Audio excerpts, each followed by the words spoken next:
dari kuliah pekan lalu ya, kita masih mendiskusikan mengenai, oh ya direkam ya, baik terima kasih.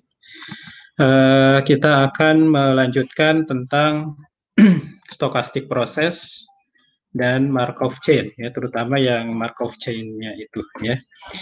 Jadi pekan lalu kita sudah mengenal ya mengenai Markov chain, stochastic process dulu ya, stochastic process lalu Markov chain ya. Kita tahu bahwa stochastic process itu adalah intinya kita punya random variable atau peubah acak, tetapi peubah acaknya banyak gitu ya. Lalu untuk membedakan antara satu peubah acak dengan peubah acak lain diberi indeks ya.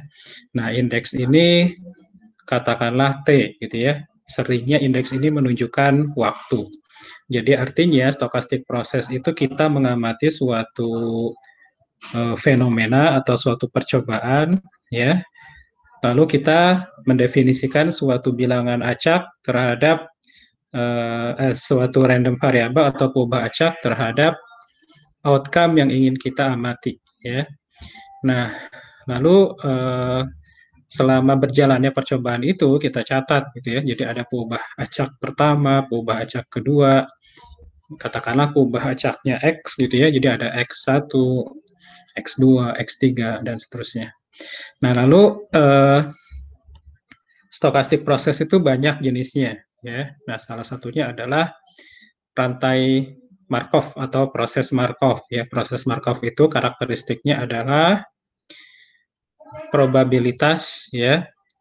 Probabilitas suatu random variable ya yang akan terjadi atau yang akan muncul pada masa yang akan datang hanya dipengaruhi oleh probabilitas random variabel yang akan muncul sekarang gitu ya. Jadi probabilitas XT hanya dipengaruhi oleh probabilitas XT min 1 gitu ya. Tidak dipengaruhi oleh XT min 2, XT min 3 sampai dengan X0 ya. Nah, jadi itu karakteristik Markov chain. Nah, kemarin kita sudah membahas sebentar mungkin saya tunjukkan tentang bagaimana menghitung one step probability ya.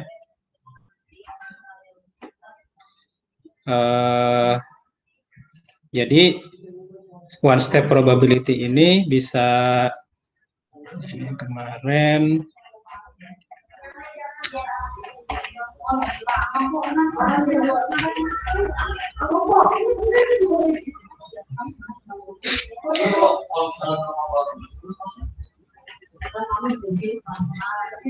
one step probability ini bisa dihitung menggunakan transition matrix gitu ya, atau disebut juga dengan one step transition matrix. Jadi sebagai contoh, kalau kita mau menghitung berapa peluang perubahan state dari state 0 ke state 1, tinggal kita lihat dari matrix one step transition matrix ini dari baris ke 0, kolom ke 1 gitu ya. Ini kan artinya probabilitas bahwa kalau misalnya sekarang state 0, maka berikutnya state 1, peluangnya adalah P01. Nah, jadi kemarin kita sudah melihat one step ya, transition matrix ya. Jadi one step transition matrix ini kalau misalnya sekarang state-nya adalah apa, maka state berikutnya, tepat berikutnya gitu ya, adalah apa, itu berapa probabilitasnya. Jadi dalam satu langkah ya. Nah, sekarang kita akan melihat multi-step transition probabilities ya. Multi-step transition probabilities. Jadi kalau saya ulangi lagi ya, kalau one step transition probabilities itu katakanlah contohnya adalah dalam kasus cuaca ya, dalam kasus cuaca yang sebelumnya pernah kita bahas. Jadi kalau one step itu katakanlah kalau sekarang cerah, nah berapa peluang besok hujan ya. Nah itu kan besok itu tepat satu hari setelah sekarang, makanya disebut one step ya. Nah kalau multi step transition probabilities ya, contohnya adalah kalau sekarang cerah ya, berapa peluang katakanlah 2 hari berikutnya akan hujan, atau berapa peluang lusa akan hujan, atau berapa peluang 3 hari berikutnya akan hujan, berapa peluang 4 hari berikutnya akan hujan. Nah, itu adalah multi-step transition probabilities ya. Jadi probabilitas kalau sekarang kita berada di state I ya, lalu berapa probabilitas nanti setelah beberapa langkah kita akan berada pada state J gitu ya. Nah, jadi itu yang akan pertama kali kita bahas hari ini ya. Nah, jadi nah ini penjelasan yang saya sampaikan tadi gitu ya. Oke, jadi hari ini kita akan membahas bagaimana cara mencari ini ya. Jadi kalau misalnya sekarang diketahui adalah XT sama dengan I ya, berapa peluang akan terjadi XT plus N sama dengan J gitu ya.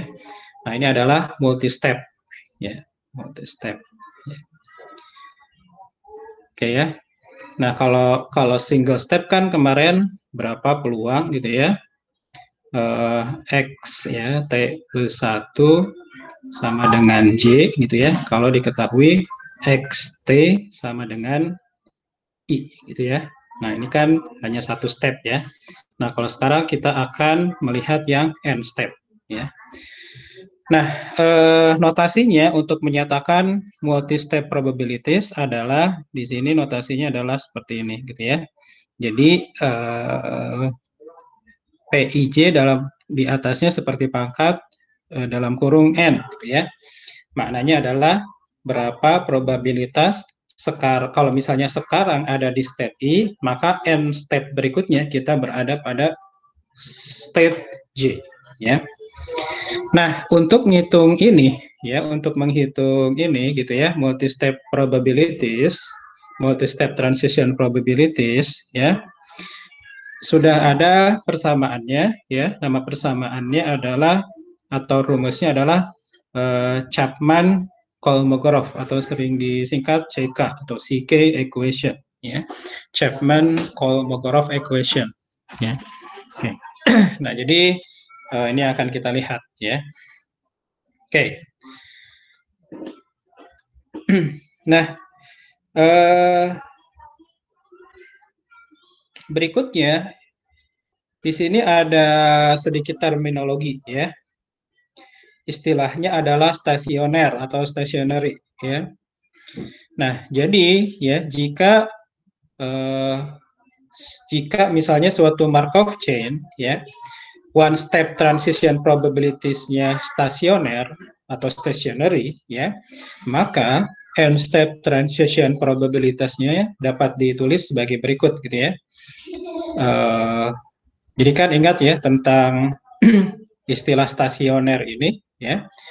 Jadi kan stasioner itu kalau kita ingat lagi yang kan lalu ya, berarti probabilitas X T plus 1 ya di J gitu ya, kalau diketahui XT-nya sekarang ada di I ya, itu sama saja seperti kita menghitung probability ya X1 di J gitu ya, jika diketahui X1 probabilitas X1 sama dengan J, kalau diketahui probabilitas X0-nya sama dengan I ya.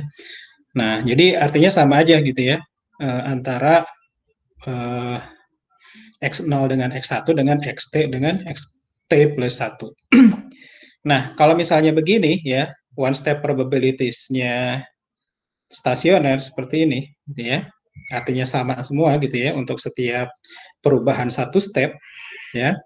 Nah, maka untuk yang n step juga bisa ditulis seperti itu gitu ya. Jadi jika diketahui xt-nya adalah I ya, maka xt plus n-nya sama dengan J, probabilitasnya sama dengan seperti kita menghitung kalau kita tahu bahwa di X0 itu state-nya adalah I, maka di Xn-nya adalah J ya.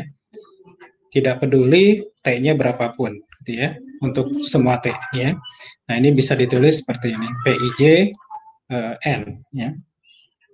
Nah, jadi kalau kita gambar ya, kalau kita mau menghitung berapa probabilitas kita berada di state J pada saat T plus N, ya, jika diketahui pada saat T probabilitas kalau diketahui di state jika diketahui di T, ya, state-nya adalah I. Nah, ini sama saja seperti kita menghitung berapa probabilitas pada saat N, gitu ya, kita berada pada state J, jika diketahui pada saat T0, kita berada pada state I. Nah, ini artinya mau berapapun T-nya, yang penting ininya N, gitu ya, jarak antar waktunya adalah N, ya, maka nilainya sama, gitu ya. Nah, ini disebut stasioner. Ya. Oke, silakan kalau ada yang perlu ditanggapi, ya, atau perlu ditanyakan atau perlu dikomentari, bisa langsung menginterupsi, ya. Oke, nah berikutnya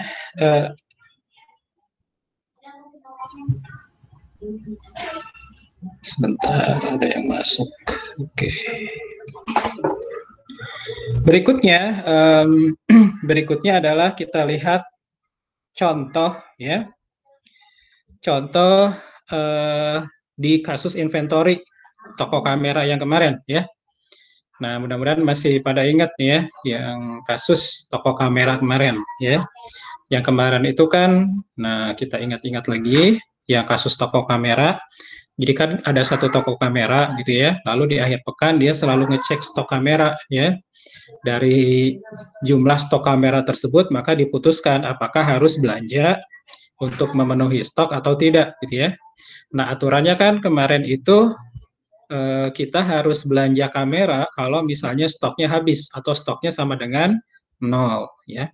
Tapi kalau stoknya masih ada, ya, misalnya ada 1, ada 2 atau 3, maka tidak perlu belanja, ya. Nah, lalu jumlah belanjanya maksimum adalah 3, gitu ya. Maksudnya maksimum sampai dengan tercapai stok 3 buah kamera. Nah, itu yang kemarin kita bahas, ya. Nah, nanti yang lupa bisa sambil dibuka file yang pekan kemarin, ya. Kalau sambil buka laptop mungkin bisa dibuka, ya, yang pekan kemarin. Nah, sekarang kita akan menghitung ini, gitu ya, P1, 2, 3, ya.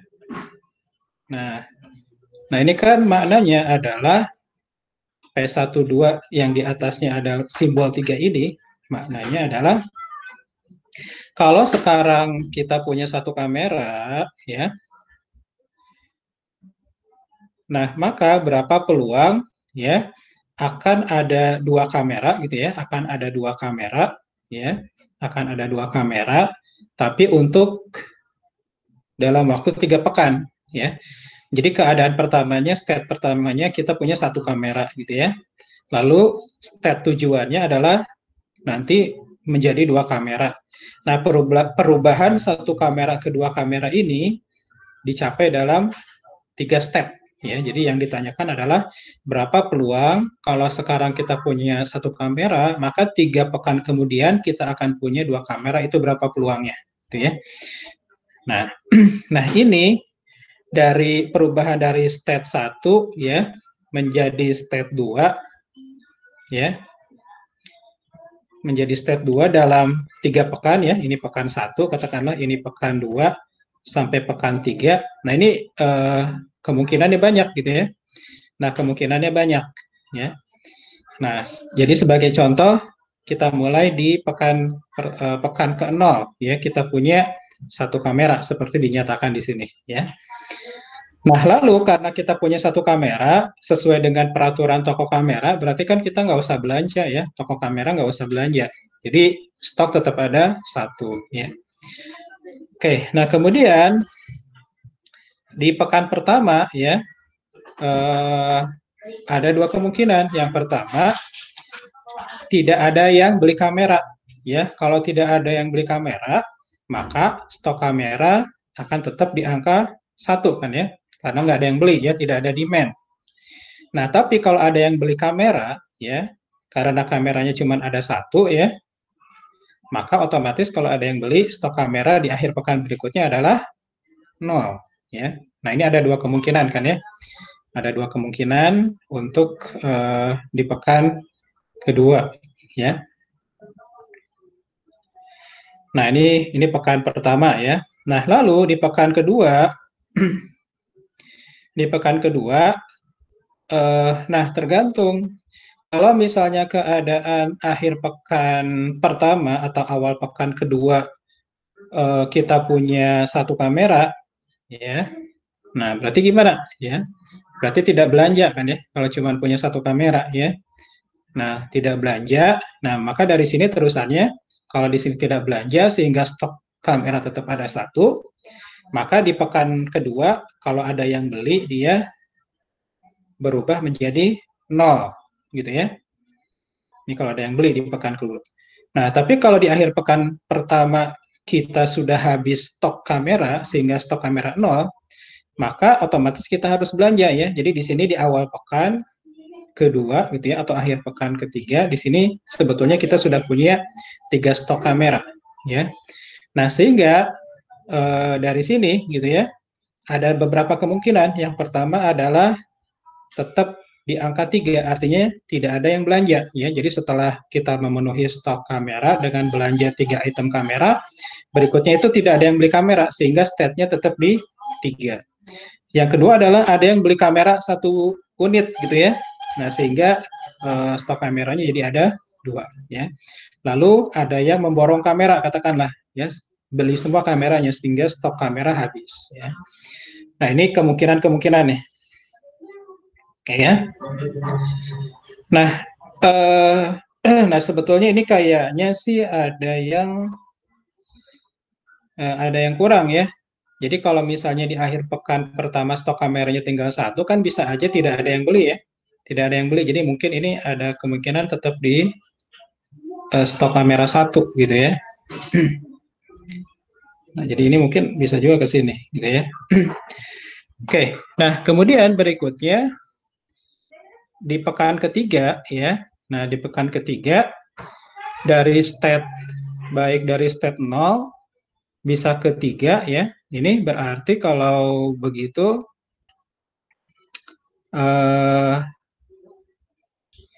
yang terjadi adalah perubahan dari 0 ke 3 kedua ya. Kedua berarti kalau misalnya di akhir pekan kedua habis kamera, berarti kan belanja kamera jadi ada 3 ya. Habis itu ada yang beli 1 gitu ya. Lalu kalau misalnya di akhir pekan kedua ada 2 kamera ya, berarti di sini tidak ada yang beli ya. Kalau di akhir pekan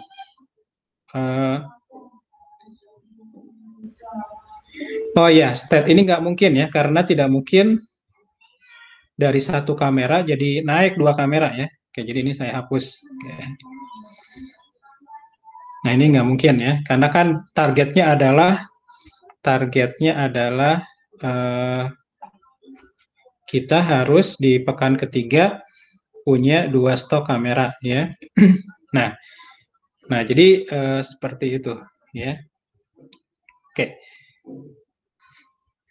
Nah, jadi ini contoh 3 step ya, berarti 3 step probabilities ya dalam 3 pekan. Oke. Nah, sekarang contoh lain untuk kasus cuaca ya, untuk kasus cuaca. Nah, kasus cuaca ini sebetulnya lebih sederhana ya. Lebih sederhananya di mana? Lebih sederhananya adalah karena step-nya cuma ada 2 ya. 0 atau 1 ya. Kalau nggak salah kemarin itu 0 untuk dry, 1 untuk winter gitu ya. 1 untuk rain ya, 1 dry, 1 0 untuk dry, 1 untuk rain. Nah, misalnya kita ingin melihat ya perubahan state ya dari 0 ke 0 lagi tapi dalam 2 step gitu ya. Nah, dalam 2 step ya. Nah, ini ada gambarnya mungkin di bawahnya ya. Nah, ini kalau begitu mungkin kita lihat lagi gambarnya yang pekan lalu ya.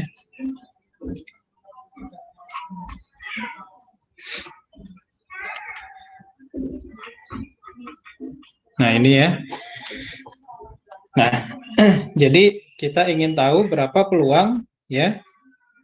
Kalau sekarang dry ya, kalau sekarang dry, lalu 2 pekan berikutnya ya dry lagi gitu ya.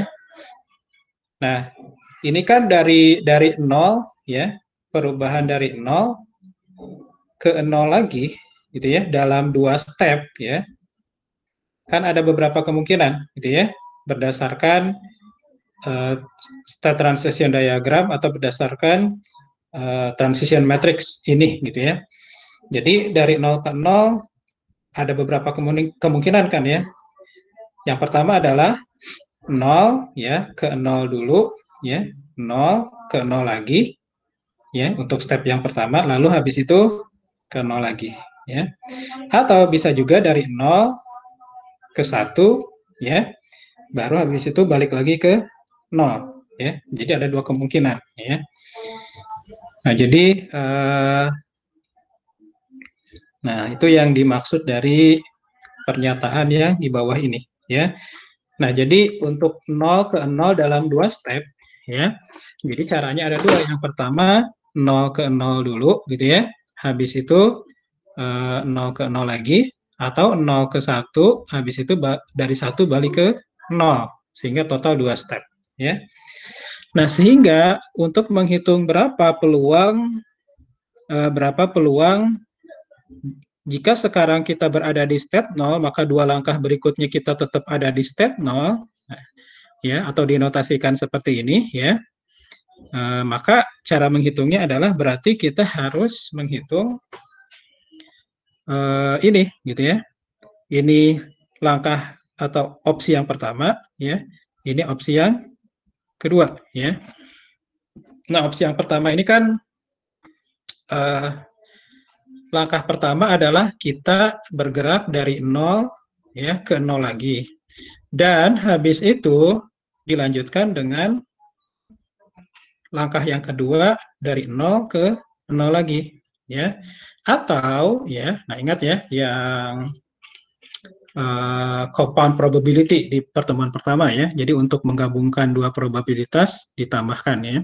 Atau bisa juga opsi yang kedua adalah kita berada di 0 ya. Habis itu ke 1 ya.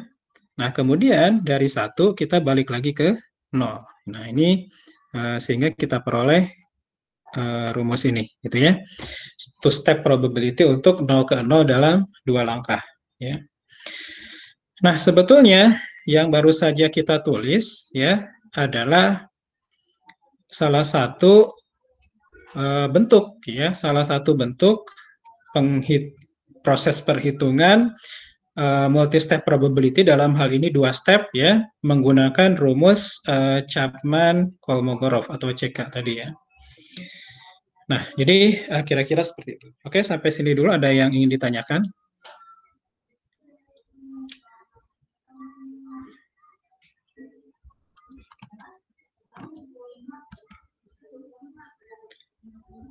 Oke ya, baik. Ini saya apakah masih terhubung? Masih, Pak. Masih ya, oke. Baik, aman berarti ya. Oke, nah oke ya. Saya kira ini mudah ya. Nah, lalu berikutnya dengan logika yang sama atau intuisi yang sama gitu ya, maka kita juga bisa menghitung yang lain-lain ya. Misalnya berapa probabilitas dari 0 ke 1 tapi dalam 2 step ya. Berapa probabilitas dari 1 ke 0 tapi dalam 2 step. Berapa probabilitas 1 ke 1 dalam 2 step. Nah, jadi sebagai contoh kalau kita coba menghitung ya, yang ini ya. Mau menghitung katakanlah P gitu ya, dari 0 ke 1 tapi dalam 2 langkah ya. Nah, berarti gimana nih? Cara yang pertama kan berarti kita muter-muter di 0 dulu ya. Mulai dari 0 ya, langkah yang pertamanya, lalu ke 0 lagi. Nah, kita kan berada di step 0 ya, terakhir ya. Nah, habis itu kita lanjutkan dari 0 kita sambung ke 1 ya. Nah, ini yang pertama, atau bisa juga gitu ya. Kita mulai dari 0 langsung pindah ke 1, tapi setelah nyampe 1 kita muter-muter di state 1 gitu ya. Nah, ini kira-kira seperti itu ya. Nah, ini gambarnya di mana ya, biar khawatir pada lupa. Oke, saya ambil aja gambarnya dari yang kemarin ya. Nah, ini kan gambarnya, ini bisa saya ambil nih.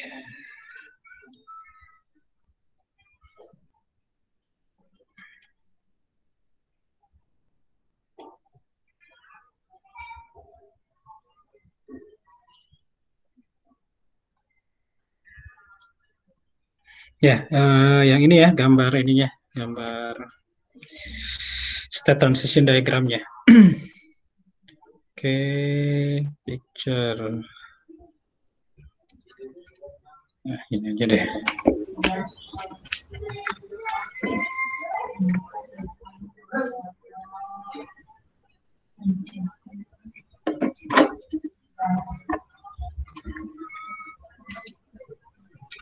Nah,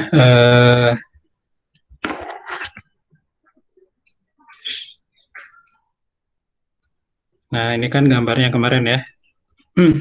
Nah, ini ya. Oke, ya. Jadi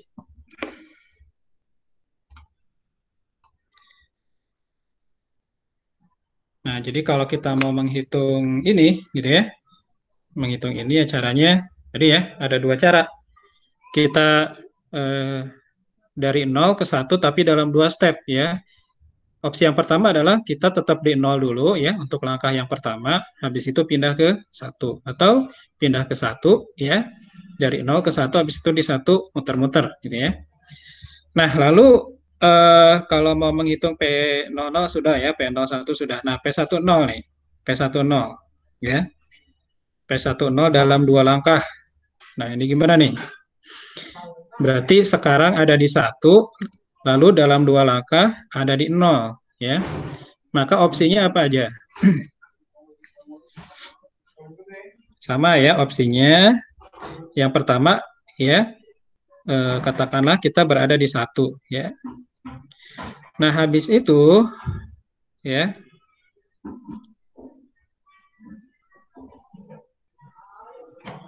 Nah, habis itu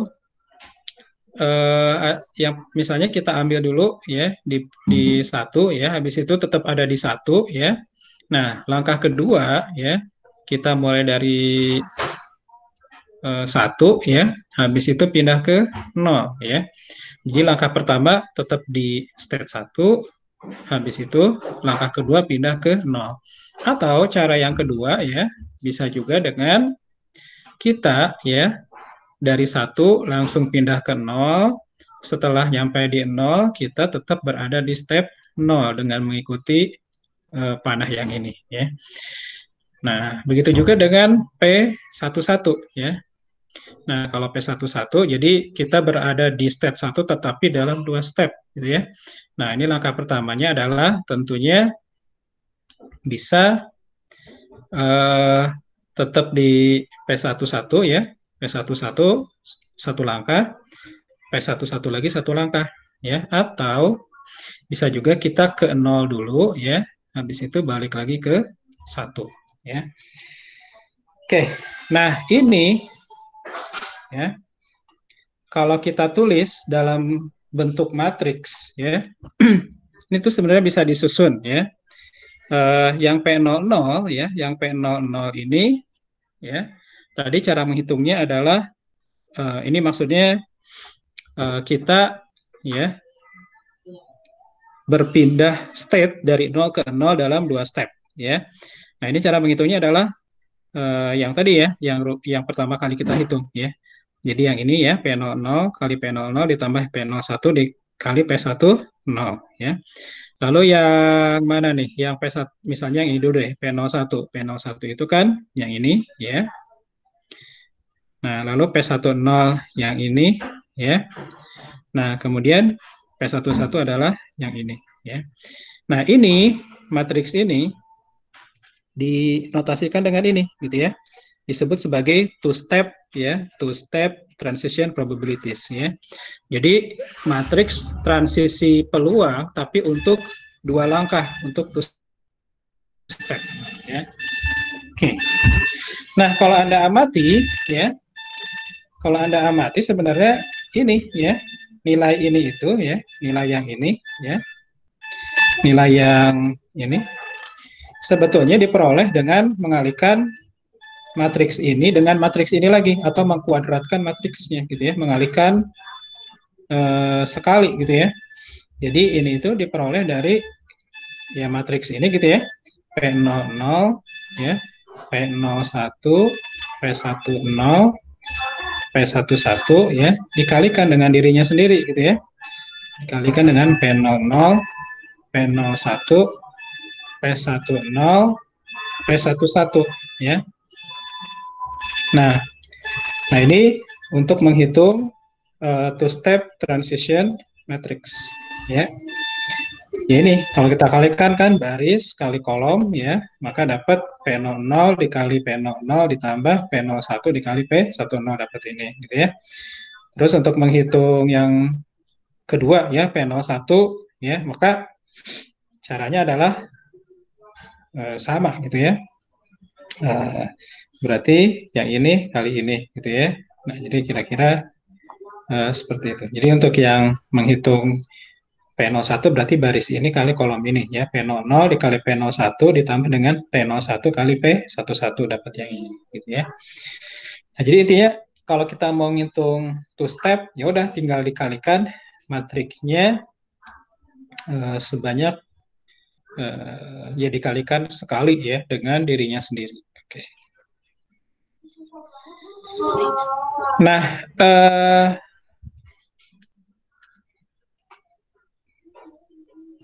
Nah, berikutnya bentuk generalnya bagaimana ya?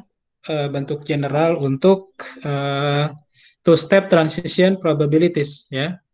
Nah, bentuk general untuk two-step transition probabilities ini ya intinya sama gitu ya. Intinya adalah kita mengalihkan dua matriks tadi gitu ya.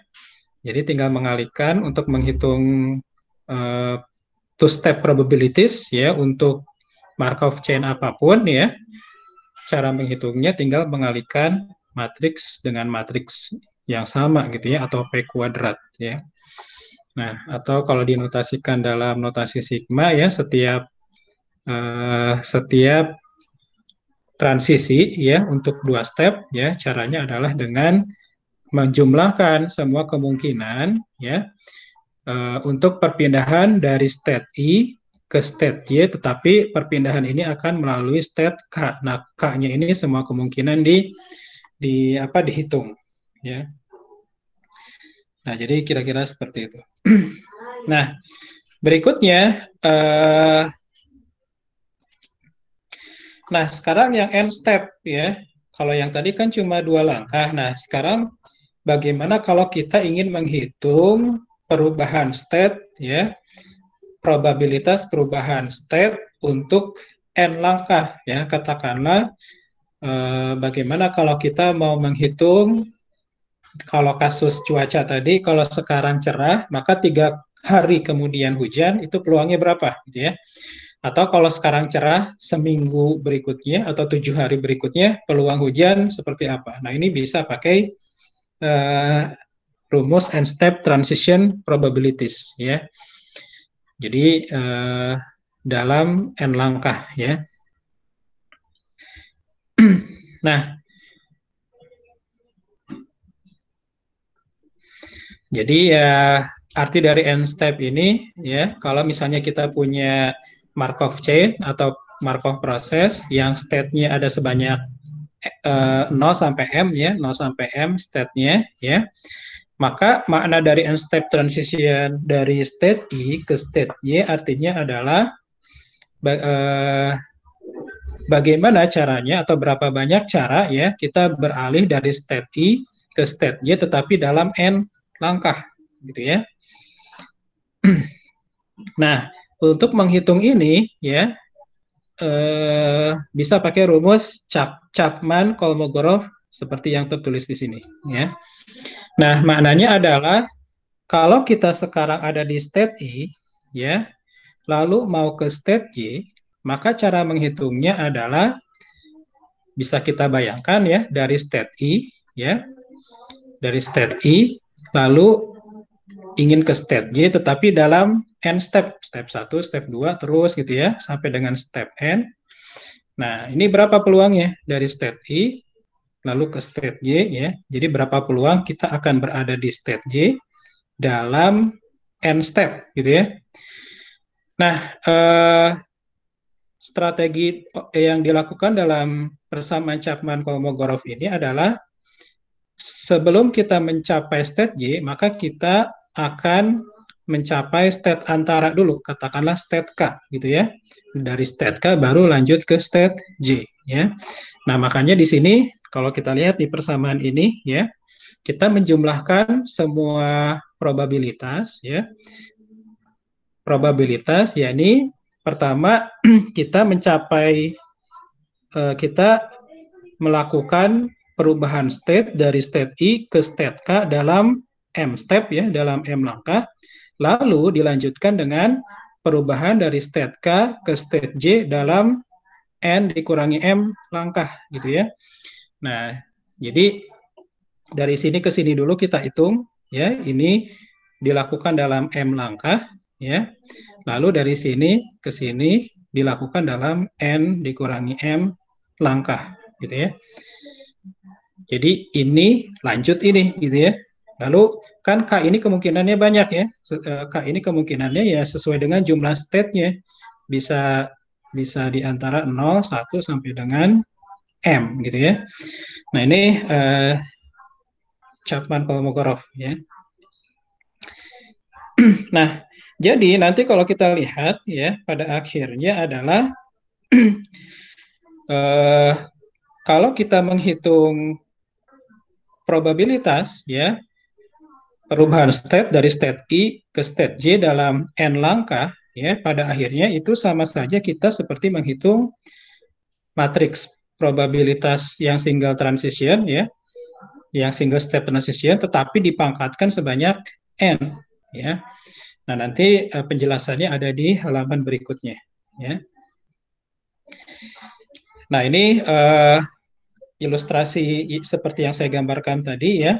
Jadi cara kerja persamaan Chapman-Kolmogorov untuk menghitung n step probability transition ya adalah ya. Jadi kita saat ini ya berada di state I gitu ya. Lalu setelah kita melalui n step gitu ya, setelah kita melalui n step ya, berapa peluang kita ada di state J gitu ya.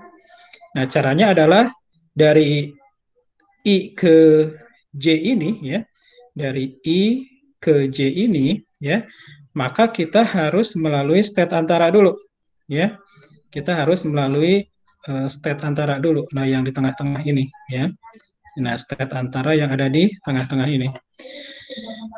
Nah, ini yang disebut sebagai jadi dari sini ya. Dari sini ke sini sebanyak M step ya, lalu dari sini ke sini sebanyak N dikurang M ya. Nah, kemungkinan ini semuanya dijumlahkan sehingga kita dapatkan PIJ N ya. Jadi perubahan state dari state I sampai ke J di dalam N state ya. Nah, sekarang tadi kan rumus Chapman-Kolmogorov itu adalah seperti ini ya. Nah, lalu sekarang kalau misalnya kita substitusikan sebenarnya M ini kan bebas ya. Terserah kita mau menentukan M-nya berapa ya. Nah, anggaplah misalnya kita isi dengan M sampai dengan 1 gitu ya. Jadi variabel M yang ada di Chapman-Kolmogorov ini diganti 1 ya, sehingga persamaan Chapman-Kolmogorov-nya menjadi seperti ini gitu ya. Jadi PIK dikali PKJ N-1 gitu ya, karena M-nya diganti dengan 1. Nah, sehingga bisa dituliskan seperti ini, gitu ya.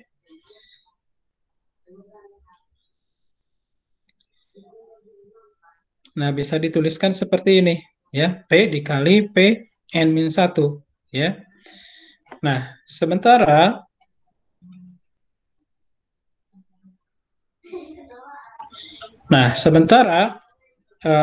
kalau kita uraikan lagi ya, yang P dikali PN-1 ini, ya, yang PN-1 diuraikan seperti ini, PN-2 diuraikan seperti ini, dan seterusnya, maka dapat kita simpulkan bahwa untuk menghitung probabilitas N langkah, gitu ya, N step probability transition matrix, ya, maka kita cukup memangkatkan matriks tersebut sebesar N, gitu ya. Nah, jadi kalau kita mau tahu ya cuaca 3 hari kemudian ya untuk setiap transisi cuaca ya, maka tinggal matriks transisi yang single step tadi dikalikan ya, dipangkatkan 3 gitu ya, artinya dikali lagi, dikali sekali, lalu dikalikan lagi, lalu dikalikan lagi gitu ya, maka kita dapat gitu ya.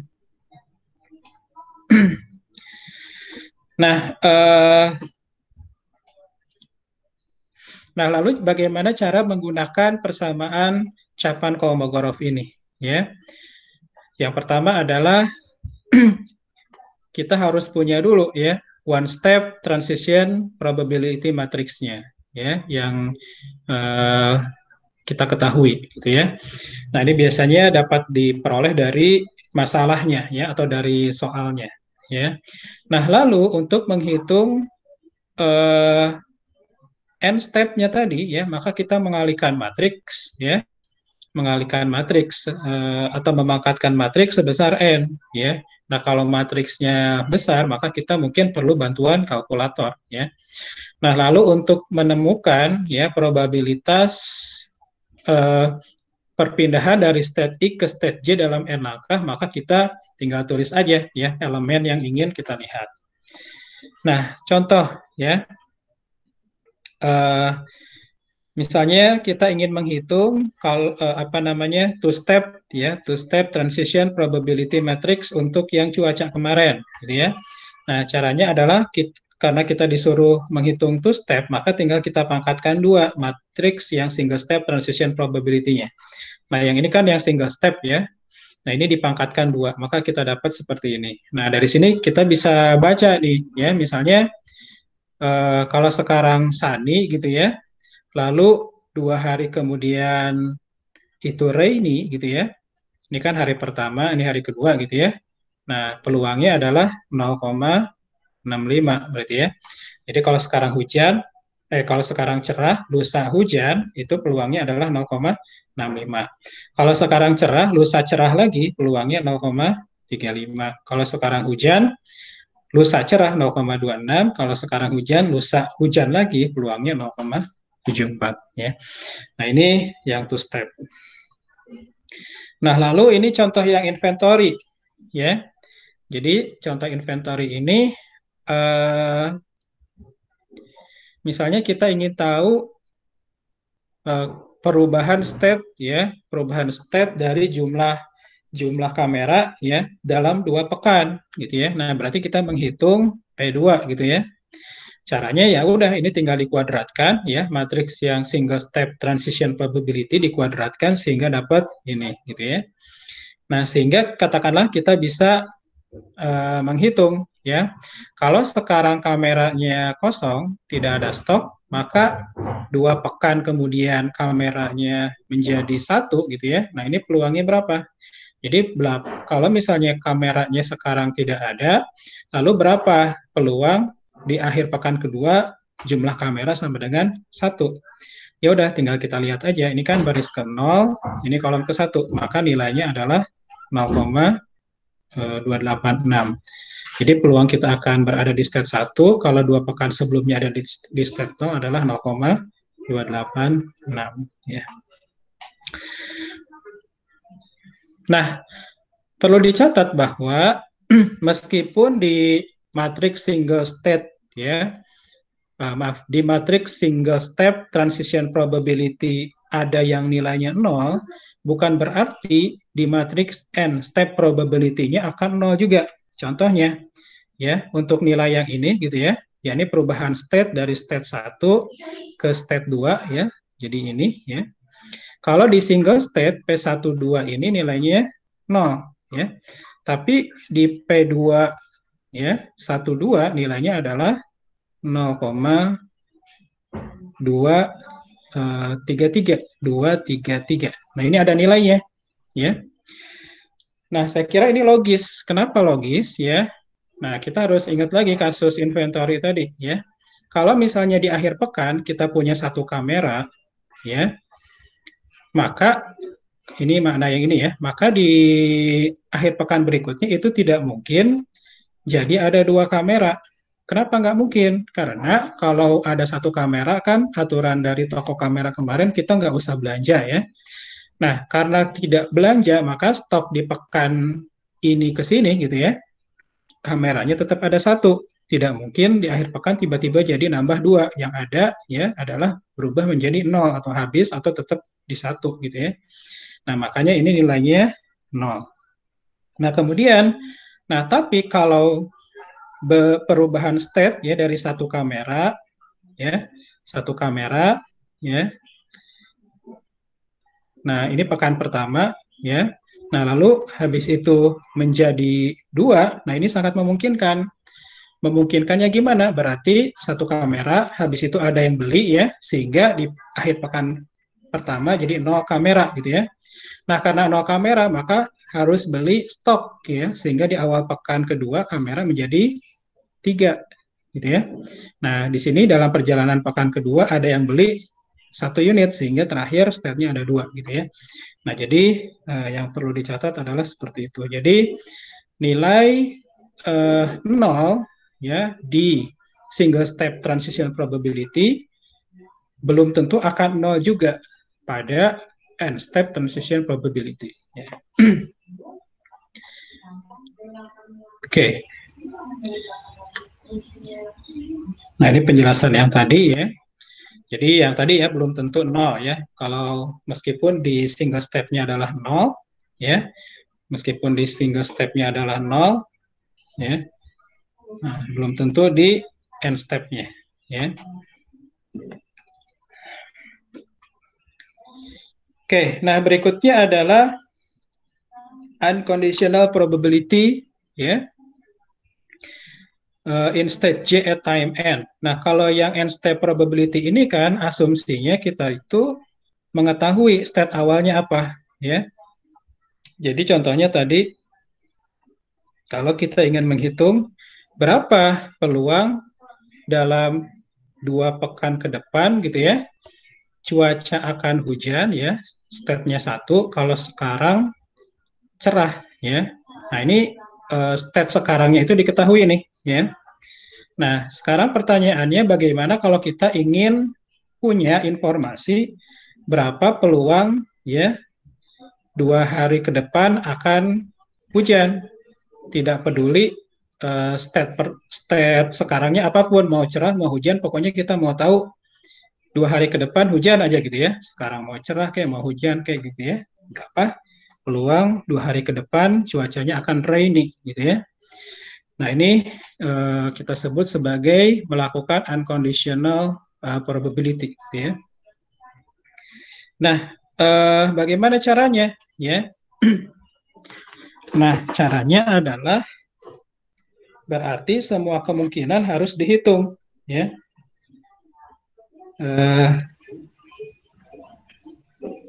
Semua kemungkinan harus kita hitung. Caranya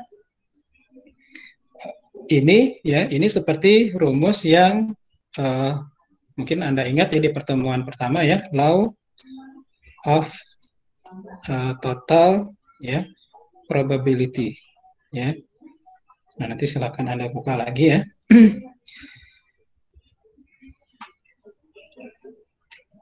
Jadi kita bisa menghitung ya kemungkinan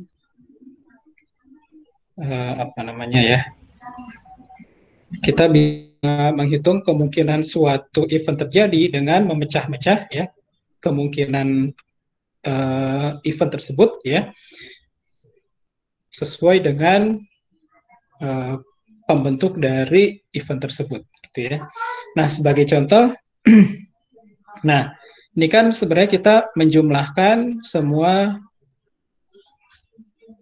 nilai P, X, N sama dengan J jika diketahui X0 sama dengan I.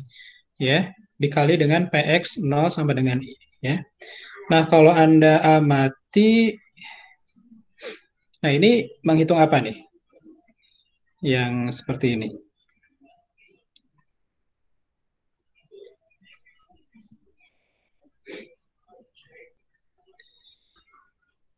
Nah, ini kan sebenarnya menghitung ya, menghitung probabilitas ya X N sama dengan J gitu ya, dan gitu ya probabilitas X N sama dengan I gitu ya. Maaf, X0 sama dengan I gitu ya.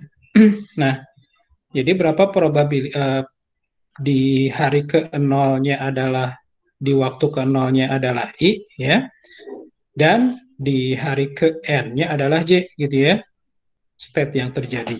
Nah, jadi seperti itu. Nah, ini lalu I ini dihitung semua ya untuk seluruh state. Ya.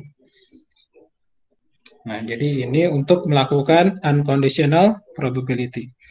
Atau ya kalau rumus ini diringkas lagi ya, maka sebetulnya untuk menghitung unconditional probabilities ini tinggal menghitung perkalian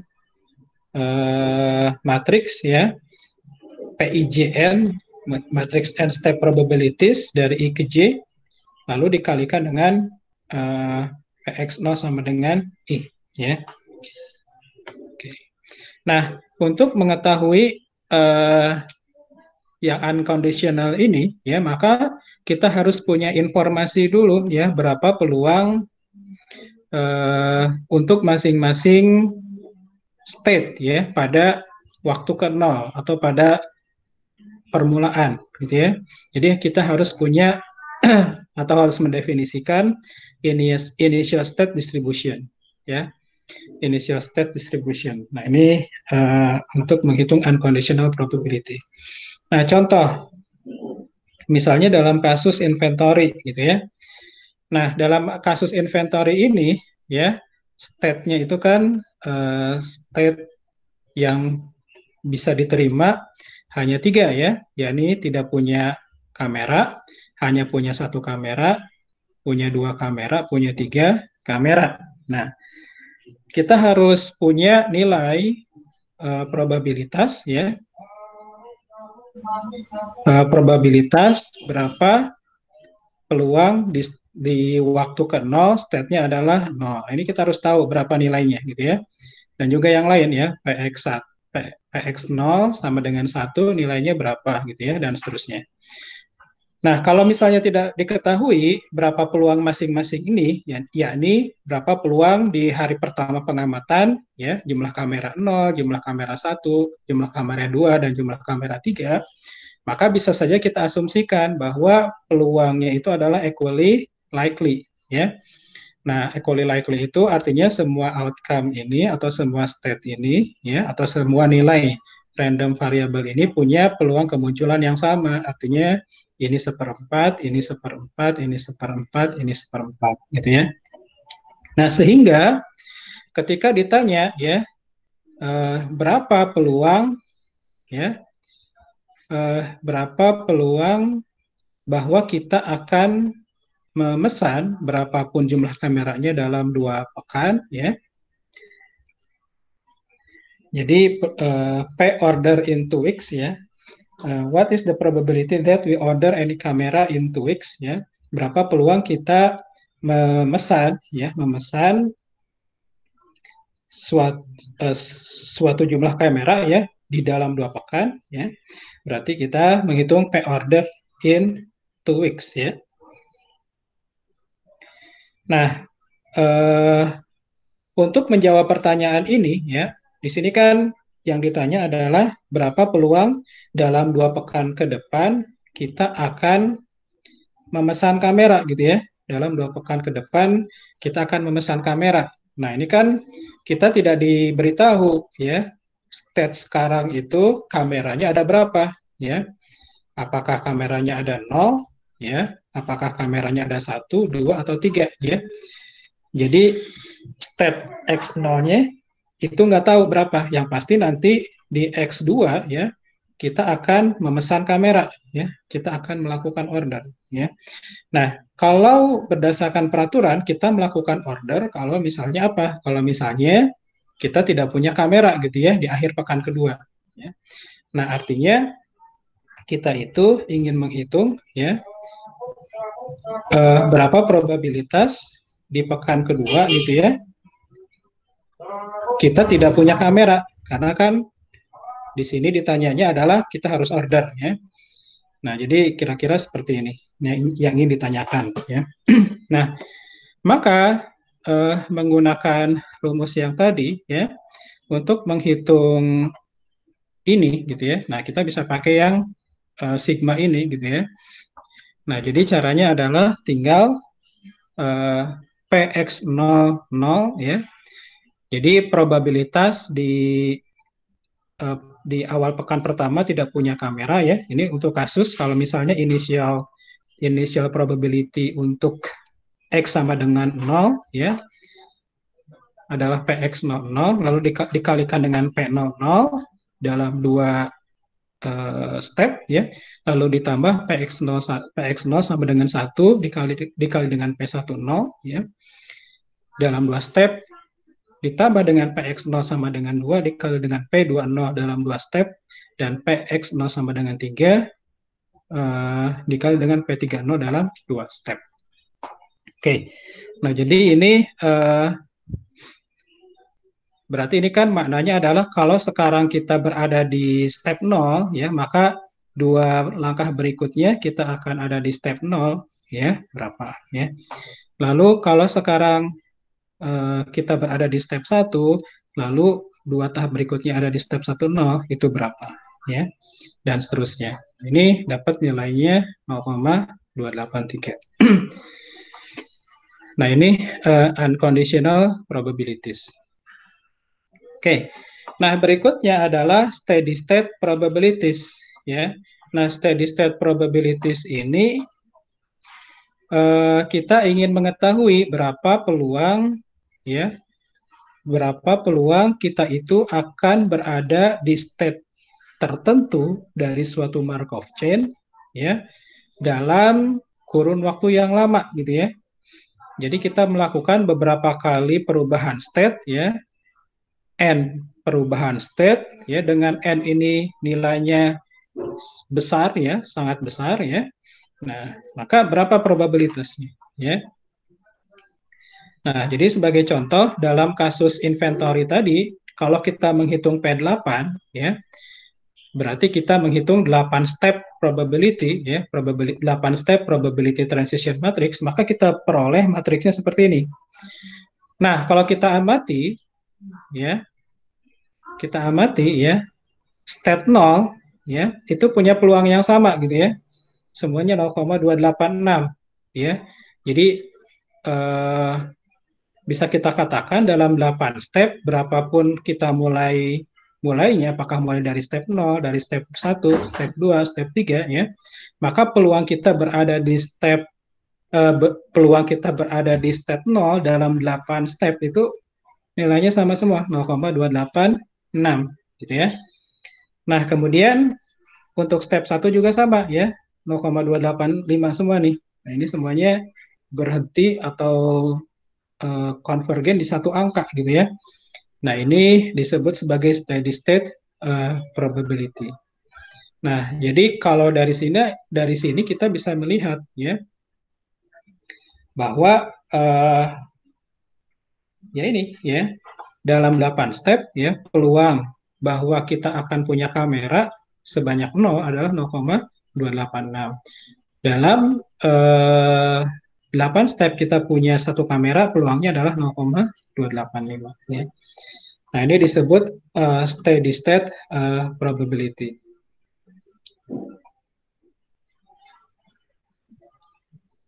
Nah, sehingga dari steady state probabilities ya atau long run probabilities ini kita bisa menjawab ya berapa peluang di masa yang akan datang gitu ya kita akan berada pada state J ya. Contohnya adalah masa yang akan datangnya adalah 8 pekan atau lebih ya. Nah, nilai peluang ini disebut sebagai steady state probabilities. Nah, steady state probabilities ini ada syaratnya, ada syaratnya. Syaratnya adalah ya nilai limit ini harus ada ya, nilai limit ini harus ada. Artinya kalau kita melakukan perpindahan state dari state I ke state J sebanyak n, di mana n-nya ini sangat besar gitu ya, menuju hingga ya sangat besar n-nya, perpindahan state-nya sangat banyak, maka nilainya akan mendekati nilai PJ ya, nilai PJ ya, sehingga PJ ini adalah probabilitas ya bahwa kita akan berada di state J pada masa yang akan datang. Dengan masa yang akan datang ini nilainya besar gitu ya. Lompatannya banyak gitu ya. Nah, interpretasi dari PJ ini ya bisa juga kita interpretasikan sebagai fraction of time gitu ya. Fraction of time jadi fraksi dari waktu gitu ya. Jadi dari waktu yang tersedia berapa persen gitu ya kita akan atau proses akan berada di state J gitu ya. Jadi katakanlah PJ-nya adalah 0,8, katakanlah PJ-nya adalah 0,8. Misalnya rentang waktunya adalah 10 hari ya. Maka kita bisa mengatakan bahwa kita akan berada pada state J selama 0,8 kali 10 gitu ya, 8 hari gitu ya. Jadi kira-kira itu beberapa interpretasi dari steady state probabilities. Nah, tapi tidak semua Markov chain punya steady state probabilities ya. Jadi tidak semua Markov chain bisa dihitung ininya nih, tidak bisa dihitung PJ-nya ya. Tidak semua Markov chain punya steady state probabilities ya. Nah, Markov chain yang punya steady state probabilities adalah Markov chain yang limitnya ini ada gitu ya, nilai limit ini ada. Artinya kalau tadi ya kita lakukan transisi sebanyak n kali dengan n ini sangat besar, maka dia akan mendekati nilai tertentu ya. Nah, yang bisa seperti itu hanyalah Markov chain yang sifatnya irreducible ergodic ya. Jadi nanti kita lihat di bagian berikutnya ya tentang ini. Jadi ada syaratnya ya. Oke, jadi itu bagian pertama dari pertemuan hari ini. Nah, sekarang jadi ini saya agak sprint ya karena agak banyak materinya. Nah, sekarang kita pindah ke part berikutnya, bagian berikutnya ya. Nah, tadi dikatakan ya bahwa yang ada limitnya hanya Markov chain yang sifatnya irreducible dan ergodic ya. Sehingga kalau misalnya Markov chain ini irreducible dan ergodic, maka kita bisa menghitung steady state probabilities-nya. Nah, sekarang berarti kita harus tahu dulu ya istilah-istilah tadi. Apa itu irreducible, apa itu ergodic ya. Nah,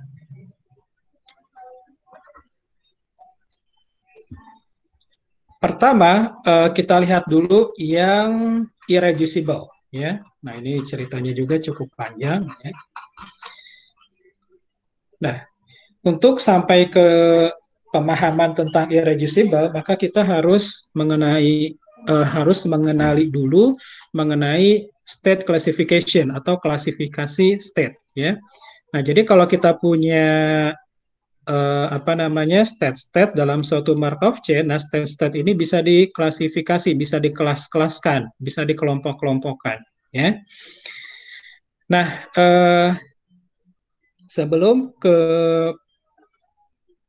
cara menentukan kelas ya dari suatu state ya, maka kita lihat dulu mengenai istilah accessible ya.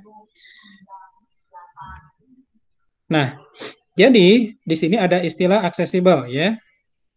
Di sini dijelaskan bahwa kalau misalnya ada dua state ya, state I ya dan state J ya.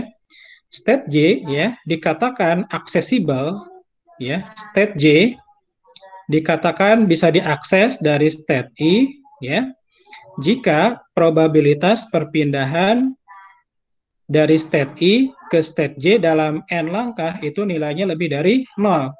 Artinya kalau kita ada di I itu kita bisa pindah ke J ya dalam n langkah ya, n-nya itu bisa berapa saja ya. Nah, lalu notasi untuk accessibility ini ya dinotasikan seperti ini kalau di apa namanya di slide ini ya.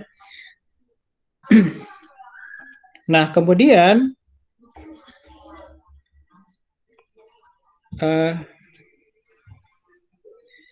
berikutnya adalah accessibility ini juga berlaku untuk state itu sendiri gitu ya. Jadi state I ya itu pasti aksesibel dari I itu sendiri ya, karena dari definisi kita mengizinkan bahwa PI ya, PII ya, probabilitas kita tetap berada di I dalam 0 step gitu ya, tidak melakukan apapun, nilainya adalah pasti 1 gitu ya. Nah, jadi seperti itu. Nah, ini accessibility. Nah, kemudian berikutnya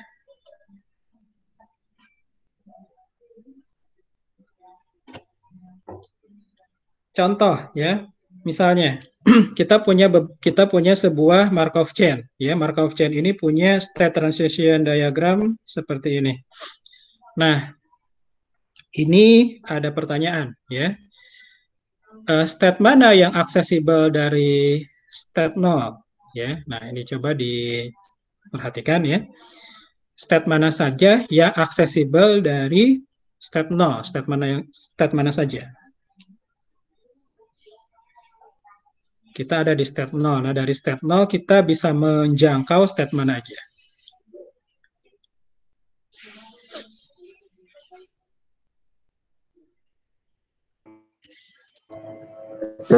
State 0 dan state 1, Pak. 0 sama Ya. 1. Ya, jadi kalau dari state 0, kita hanya bisa ke state 1, ya. Nah, lalu kalau state 0 ke state 2 nggak bisa ya, karena ini misah begini ya, terputus. Nah, lalu state mana yang bisa diakses dari state 3? Nah, yang dari state 3 ini kan jelas, bisa state 2 ya, bisa state 4 ya, bisa dirinya sendiri state 3 ya. Apakah state 0 aksesibel dari state 4? Tidak gitu ya, karena tidak ada jalur ya dari state 0 ke state 4 ya. Atau kalaupun mau dibikin panah ya, tetapi nilai peluangnya adalah 0, artinya tidak mungkin terjadi transisi dari state 0 ke state 4 dalam jumlah langkah berapapun ya. Nah, ini pertanyaan lagi. Nah, ini sudah gampang lah ya. Is state 2 accessible from state 0? Apakah state 2 bisa diakses dari state 0? Bisa ya. Dari 0 nggak langsung sih, tapi ke 1 dulu ya. Ke 1 dulu, habis dari 1 ke 2 ya. Is state 0 accessible from state 2? Apakah state 0 bisa diakses dari state 2? Nah, meskipun 0 bisa ke 2, tapi 2 nggak bisa ke 0 karena tidak ada path-nya ya, tidak ada jalurnya. Jadi tidak mungkin terjadi perubahan state dari 2 ke 0 walaupun dalam jumlah langkah berapapun gitu ya. Is state 1 accessible from state 0? Apakah state 1 bisa diakses dari state 0? Ya, jelas ya. Nah, kemudian berikutnya ada istilah kalau tadi kan accessibility ya, accessible ya, bisa diakses atau tidak. Nah, berikutnya adalah communicate ya. Nah, communicate ini gambar panahnya dua arah. Kalau yang accessibility itu kan tadi cuma searah gini ya, state J bisa diakses dari state I, ya. Nah, kalau communicability, ya, itu bisa bolak-balik komunikasinya, ya. Dari I bisa ke J juga harus bisa balik lagi ke I, ya.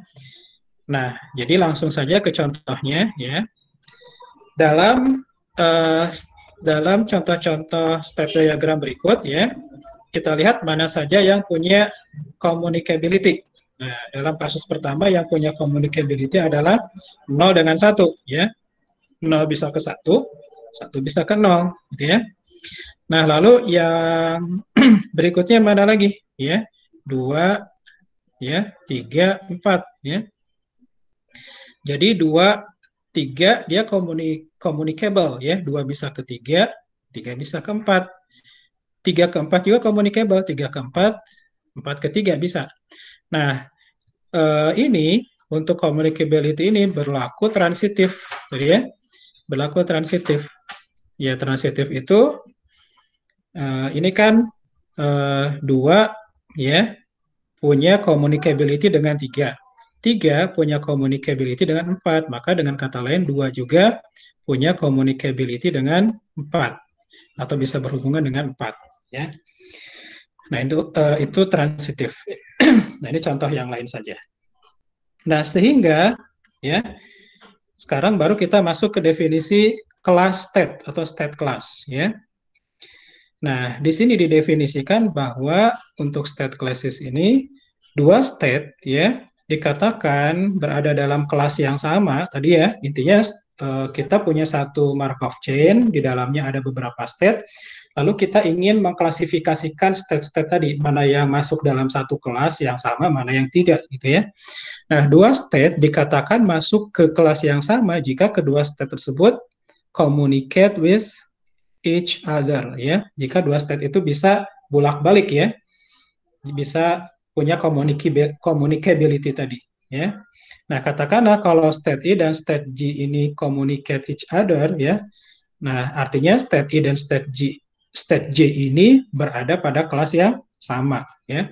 Tapi kalau misalnya hanya satu arah saja, misalnya J ini hanya bisa diraih dari I, tetapi tidak bisa I dari J, nah ini nggak bisa, gitu ya. Maka artinya state J dan state I tidak bisa berada dalam satu kelas, ya.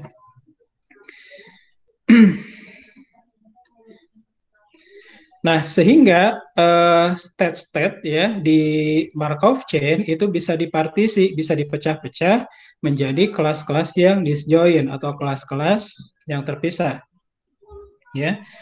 Nah, jadi kita bisa memisah-misah, ya. Ya, yang dalam satu kelas adalah yang seperti ini tadi, ya, yang punya communicability. Nah, kalau misalnya state I dalam satu kelas, tetapi state J di kelas yang lain, maka I dan J ini tidak bisa berkomunikasi. Nah, jadi seperti itu. Nah, contoh, ya, dalam kasus gambar state diagram yang ini, ya, ini jelas, ya, kita punya dua kelas, ya. Kelas yang pertama diisi oleh state 01, kelas yang kedua diisi oleh state 2, 3, 4. Kenapa? Karena untuk kelas yang pertama yang bisa berkomunikasi satu sama lain adalah hanya 0 dengan 1, ya. Nah, di kelas yang kedua yang bisa berkomunikasi satu sama lain adalah state 2, 3, dan 4 seperti dijelaskan sebelumnya. Nah, lalu untuk kasus yang kedua, kita punya berapa kelas, ya? Pertama, ternyata di sini kita punya 3 kelas. Kenapa?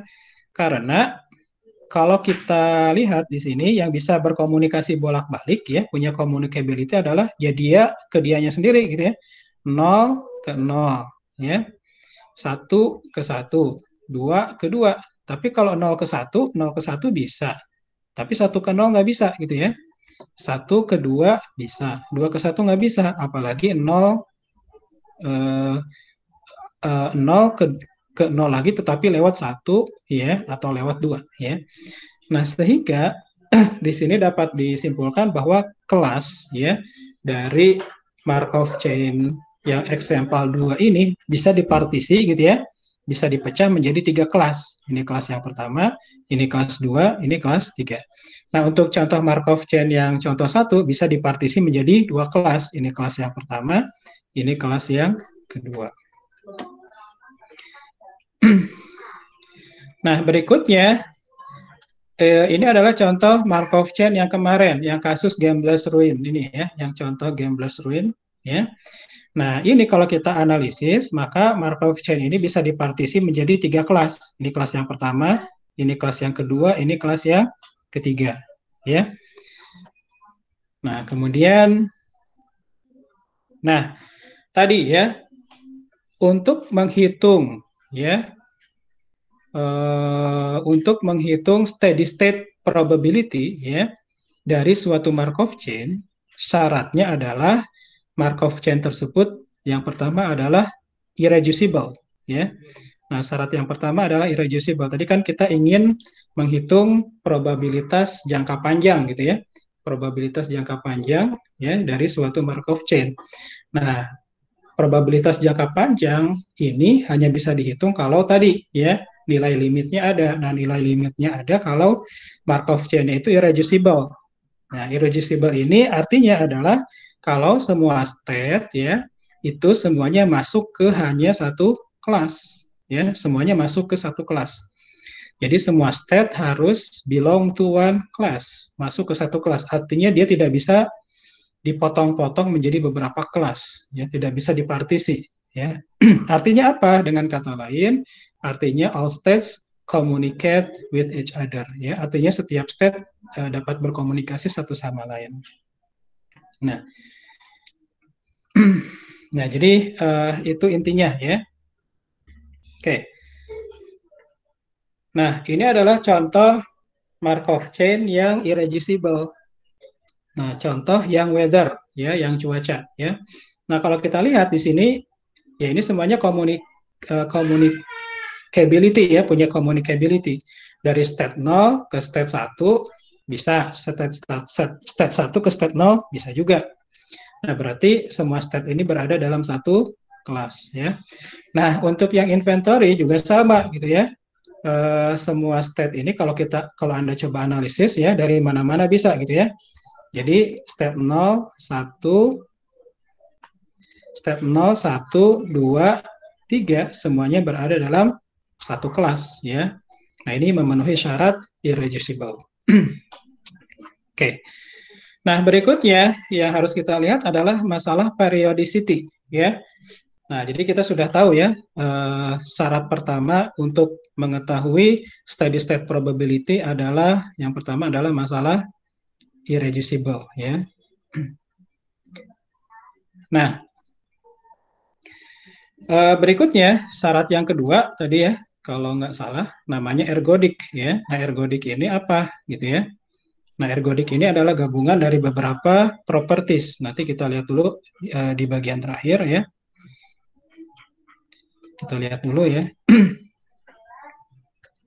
Nah, ergodic itu ya, ergodic ini maknanya adalah state-state ya, state di dalam Markov chain sifatnya rekuren ya dan sifatnya aperiodic.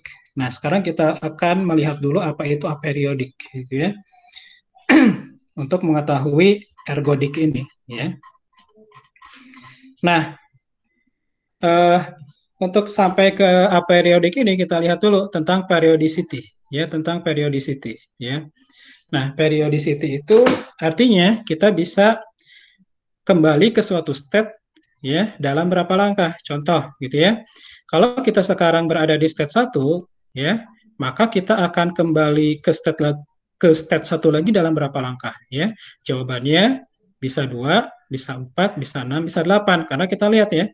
Dari state 1 kalau mau balik lagi ke state 1 caranya adalah harus kedua dulu baru balik lagi ke 1. Nah, ini kan 2 langkah ya. Atau kedua dulu ke 1, kedua lagi ke 1 lagi, berarti 4 langkah. Nah, berarti kan kalau begitu dia genap ya, 2, 4, 6, 8 dan seterusnya. Nah, dengan kata lain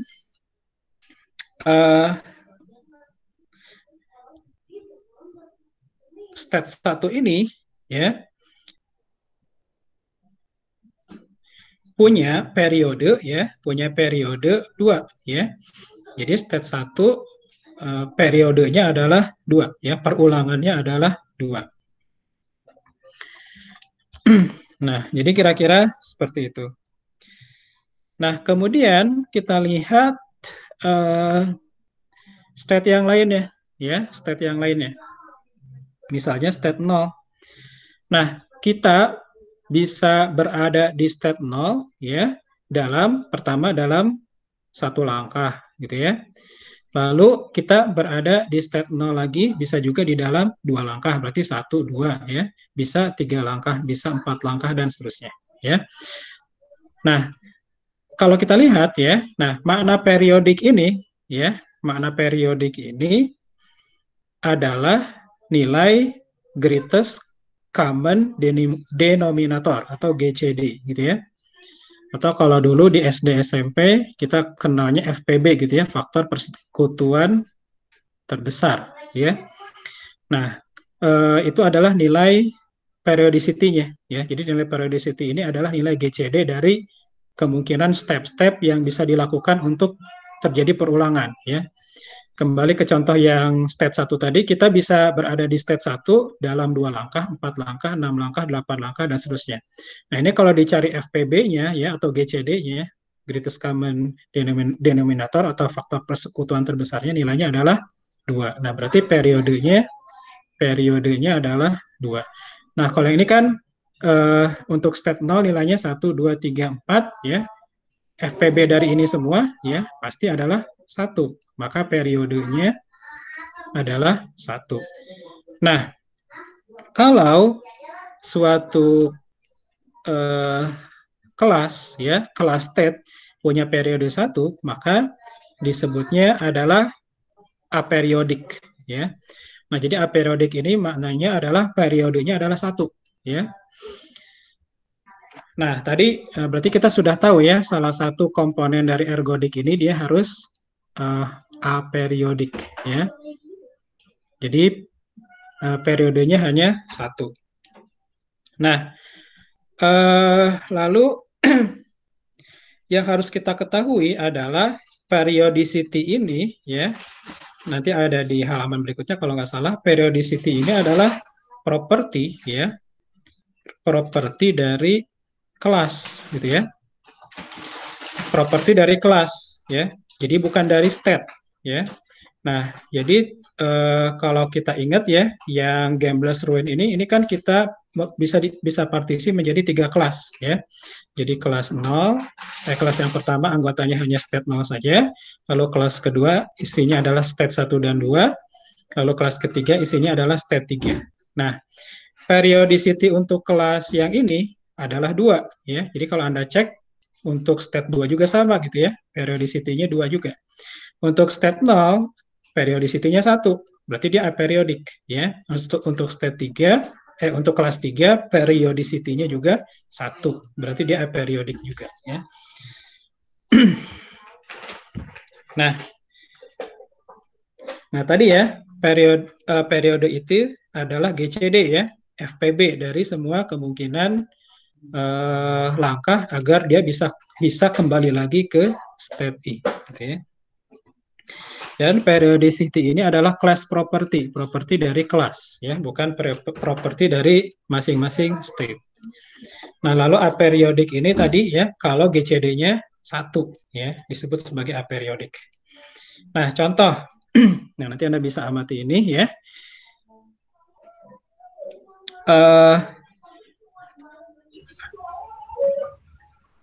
Nah, di sini pertanyaannya adalah manakah dari Markov chain berikut yang aperiodic, lalu manakah yang irreducible, ya. Nah, di sini sebetulnya sudah ditampilkan juga jawabannya. Ini Markov chain yang pertama dia sifatnya irreducible. Kenapa? Karena kalau kita lihat semuanya bisa communicate ya, bisa berkomunikasi satu sama lain. Nah, jadi 0 ke 0 pasti bisa ya. Baik dia langsung di situ juga gitu ya, atau harus pindah ke state lain ya. 0 ya. Kemudian 0 ke 1 bisa gitu ya. 0 ke 1 bisa langsung. 1 ke 0 bisa dilakukan dengan kedua dulu, baru balik lagi ke 0. Artinya ini semua berada dalam satu kelas, ya. Nah, ini irreducible. Nah, tapi periodnya gimana? Nah, periodnya, ya, kalau kita lihat, misalnya kalau kita berada di state 1, ya, kita akan kembali lagi ke state 1 pada 3 langkah, ya, 6 langkah, ya, 9 langkah, dan seterusnya. Nah, lalu di step 2 juga sama, ya. Dari step 2 bisa balik lagi ke step 2 dalam 3, 6, 9 juga, ya. Artinya kalau kita lihat di sini GCD-nya, ya, sama dengan 3. Artinya periodnya sama dengan 3, ya. Nah, berarti kalau untuk menentukan long run atau steady state probability tadi, berarti tidak terpenuhi syaratnya karena periodenya adalah 3, bukan aperiodic. Nah, sekarang lihat yang ini.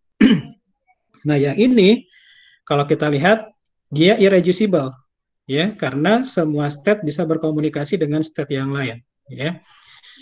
Jadi semuanya berada dalam satu kelas dan ini aperiodic, ya. Contoh, ya.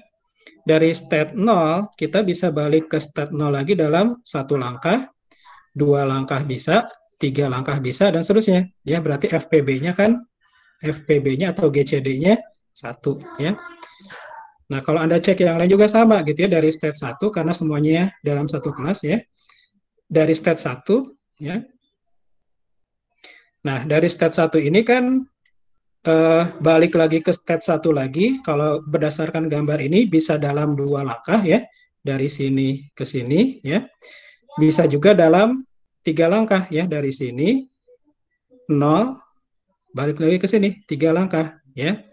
Nah, ini kan udah ada angka 2 dan 3. Mau nggak mau berarti FPB-nya pasti 1, ya. Artinya dia aperiodic. Nah, ini sudah memenuhi nih irreducible dan aperiodic, ya. Oke, ya. Nah, itu tentang aperiodic. Nah, lalu yang terakhir adalah masalah recurrence, ya. Nah, syarat terakhir dari ergodik ini dia harus recurrent, ya. Nah, jadi sekarang kita akan coba memahami yang recurrent ini, ya. Nah, untuk memahami yang recurrent ini, maka kita lihat dulu lawannya recurrent, yakni transient, ya. Nah, transient ini artinya, gitu ya, ada kemungkinan, ya, kalau kita berada di salah satu state, ya, maka kita tidak bisa balik lagi ke state itu, ya. Jadi contohnya, misalnya sekarang kita berada di state 1. Nah, lalu apakah ada peluang bahwa kita itu never return, tidak pernah balik lagi ke state 1, ya. Nah, contoh di dalam kasus kemarin, ya, yang gambler ruin itu, ya, gambler ruin, ya. Misalnya kita ada di state 1, ya. Nah, lalu pertanyaannya, ada kemungkinan nggak kita itu pindah state, gitu ya, terus kita nggak balik lagi ke state 1? Nah, itu ada kemungkinan. Gimana? Itu kan caranya kita, si pemain ini menang sekali, gitu ya, menang, win, gitu ya, sehingga dia dapat $2, habis itu win lagi, gitu ya, sehingga dia dapat $3. Nah, kita ingat bahwa ketika dia sudah ada di state 3, setelah dia dapat $3, dia stop bermain. Berarti dia tidak pernah balik lagi ke state 1, ya. Nah, kalau ada peluang bahwa kita tidak akan balik ke state tertentu, maka state tersebut disebut sebagai transient, ya. Nah, jadi seperti itu, ya. Jadi kalau kita berada di suatu state, katakanlah I, terus ada kemungkinan kita itu tidak bisa balik lagi ke state I, ya, artinya peluangnya itu lebih dari 0, artinya dia transient, ya. Nah, lawannya transient adalah recurrent, ya. Jadi state yang bukan transient, ya, state yang bukan transient itu disebut sebagai recurrent, ya. Nah, jadi kalau recurrent ini, kalau kita berada di state I, ya, maka suatu saat kita akan balik lagi ke state I, ya, setelah beberapa langkah, gitu ya. Nah, Ini kan jelas ya, berlawanan dengan yang transient tadi. Ya. Nah, ini recurrent. Nah, yang perlu diperhatikan, recurrence ya, recurrence dan transience ini mirip seperti periodicity tadi. Dia adalah kelas property, ya, property dari kelas. Jadi nilai apa namanya? Apakah transient, apakah recurrence ini direlasikan dengan kelas.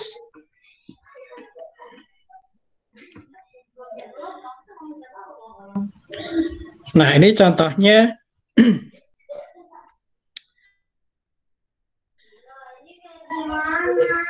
kalau kita lihat di sini kelas yang satu ya, kelas ini contoh dalam Gambles Root ya, kelas yang pertama yang isinya state 1 2 sifatnya adalah transient ya. Kenapa transient? Karena tadi kalau kita ada di state 1 ada kemungkinan bisa pindah ke 2, habis itu pindah ke 3, habis itu kita nggak balik lagi ke 1 ya. Begitu juga kalau kita ada di 2, bisa saja kita langsung lompat ke 3, tidak balik lagi ke 2 ya. Berarti ini adalah transient. Nah, tetapi kalau kelas yang ini ya, kelas yang 1 dan 3 yang isinya state 0 dan state 3, mereka adalah recurrent states ya, state-statenya recurrent. 0 pasti balik lagi ke 0, 3 pasti balik lagi ke 3 ya. Nah, ada satu lagi sih absorbing state. Nah, kalau absorbing state itu salah satu kasus dari recurrent state ya, di mana dia kalau sudah berada di state itu ya udah dia terus-terusan di situ. Artinya probabilitasnya 1 ya. Nah, ini terjadi pada state 0 dan state 3 ya. Nah, kalau di inventory problem ya, kalau kita analisis tidak ada transient state ya, tidak ada absorbing state, semuanya recurrent ya. Semuanya recurrent ya. Sehingga sebetulnya yang inventory problem ini sudah memenuhi tadi ya. Yang pertama dia irreducible ya, semuanya dalam satu kelas ya. Semua state dalam satu kelas. Kemudian dia recurrent ya, dia recurrent. Nah, tinggal nanti satu lagi ya, periodicity-nya yang belum tahu ya, periodicity-nya apakah aperiodic atau bukan. Kalau misalnya semuanya terpenuhi, dia aperiodic, recurrent, irreducible, berarti apa namanya, steady state probability-nya dapat dihitung. Nah, ini contoh-contoh mana yang transient state, mana yang recurrent state ya. Nah, ini bisa Anda lihat nanti ya. Saya kira ini cukup jelas di gambar ini. Nah, sekarang terakhir ya, ergodic Markov chain ya. Nah, ergodic Markov chain ini tadi ya dikatakan ergodic kalau dia recurrent ya. Yang pertama dia adalah finite state Markov chain, artinya jumlah state-nya itu finite ya, terbatas ya, tidak infinite. Lalu dia recurrent ya, lalu dia aperiodic. Nah, baru dia dikatakan ergodic ya. Nah, tadi kita ingat lagi bahwa syarat agar steady state atau long run probability-nya bisa dihitung dari suatu Markov chain, syaratnya adalah satu gitu ya. Dia harus irreducible ya. Irreducible ya, irreducible. Kemudian yang kedua dia harus ergodic ya. Di mana ergodic ini syaratnya adalah dia harus recurrent semua state-nya ya, dan dia harus aperiodic ya, artinya periodenya 1 ya. Nah, ini nanti ya apa namanya, berlaku gitu ya, atau digunakan pada saat Anda melakukan analisis antrian gitu ya, analisis antrian yang mungkin akan dibahas di pertemuan-pertemuan selanjutnya. Nah, jadi analisis antrian ini nanti salah satunya adalah yang bentuknya Markovian ya, MM1 gitu ya. Berarti dia bentuknya adalah proses Markov ya. Nah, di situ dihitung ya probabilitas jangka panjangnya seperti apa. Oke. Nah, ini topik kedua hari ini. Nah, sedikit menyinggung topik ketiga hari ini, ya ini tidak akan dibahas banyak, sedikit saja. Nah, di sini kita bagaimana cara menghitung steady state probabilities-nya.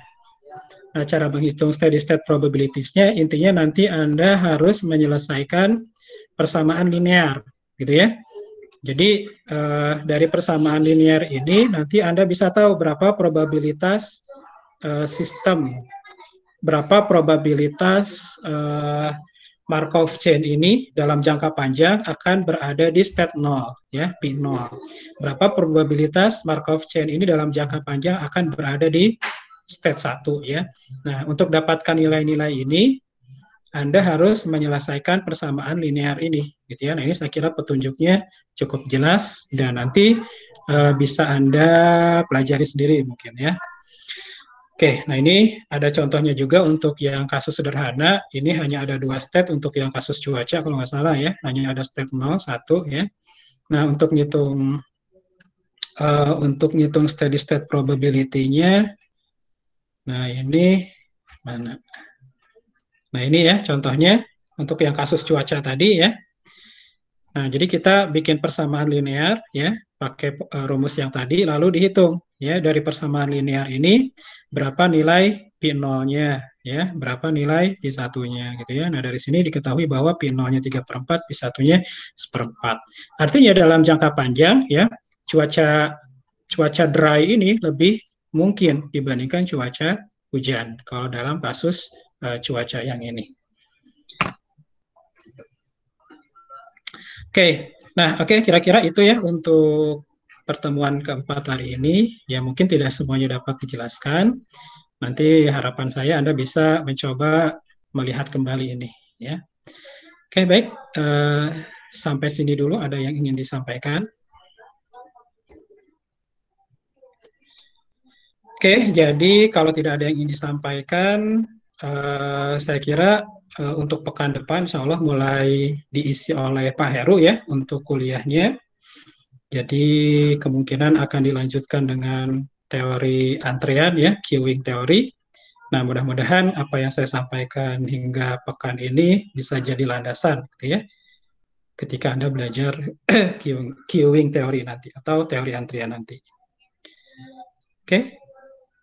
Sebelum saya akhiri ada yang ingin disampaikan dulu. Oh ya, untuk absennya ya. Untuk absennya seperti biasa aja ya. Untuk yang sudah ada di daftar hadir bisa langsung mengisi absen mandiri saja ya, presensi mandiri. Kalau yang belum ya. Nah, di sini sudah mengetikkan di kolom chat ya. Baik.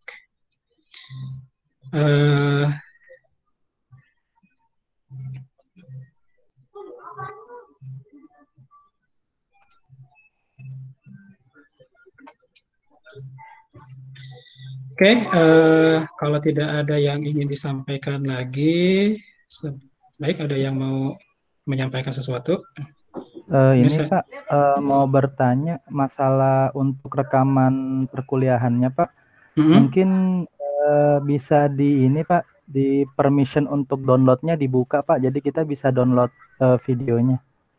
Kalau download sih kayaknya nggak bisa ya. Saya maksudnya dari settingan Google-nya itu, saya hanya bisa bikin link yang bisa di-view gitu oleh semua account. Nah, mungkin dari account yang lain tetap aja nggak bisa download, kecuali begini, nanti saya download dulu gitu ya. Iya Pak. Lalu nanti saya taruh di cloud, apakah itu Google Drive atau yang lain, baru bisa di-download gitu ya. Oh iya Pak, ya Pak. Terima kasih banyak Pak. Ya, sama-sama. Permisi Pak, untuk mau tanya dengan rekaman yang pekan kemarin Pak, itu juga ada yang belum ini. Yang pekan kemarin kalau nggak salah sudah saya masukkan di New LMS ya linknya, belum ya? Baik Pak, nanti nanti saya cek lagi. Ya. Saya cek lagi, kalau belum nanti Pak. Saya kirim linknya di WhatsApp aja ya. Sama-sama. Ya. Saya stop recordingnya.